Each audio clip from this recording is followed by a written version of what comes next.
আমাদের দেশে অনেকেই আছে যে নামের আগে হিরো আছে। হ্যাঁ, এটা ভাইরাল হয়ে যাচ্ছে। হ্যাঁ, আমি যদি বলি যে হিরো আলমের কথা, বা আমি যদি বলি আমাদের চিত্রাঙ্গনে জায়েদ খান আছেন, সো আসলে এরা কয়টা, কারণ উনিও হিরো, দুইজনই কন্টেন্ট ক্রিয়েটর, বাট ওনার শুরুটা তো হিরো থেকে। আমরা তো হিরো হিসেবেই ওনাকে চিনি,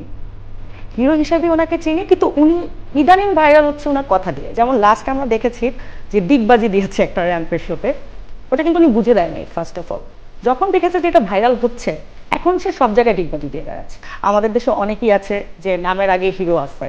হ্যাঁ, এটা ভাইরাল হয়ে যাচ্ছে। হ্যাঁ, আমি যদি বলি যে হিরো আলমের কথা, বা আমি যদি বলি আমাদের চিত্রাঙ্গনে জায়েদ খান আছেন, তো আসলে এরা কয়টা, কারণ উনিও হিরো, দুইজনই কন্টেন্ট ক্রিয়েটর, বাট ওনার শুরুটা তো হিরো থেকে। আমরা তো হিরো হিসেবেই ওনাকে চিনি, কিন্তু উনি ইদানিং ভাইরাল হচ্ছে ওনার কথা দিয়ে। যেমন লাস্ট আমরা দেখেছি যে ডিগবাজি দিয়েছে একটা র্যাম্পের শোতে, ওটা কিন্তু উনি বুঝে দেয়নি। ফার্স্ট অফ অল, যখন দেখেছে যে এটা ভাইরাল হচ্ছে, এখন সে সব জায়গায় ডিগবাজি দিয়ে দেয়।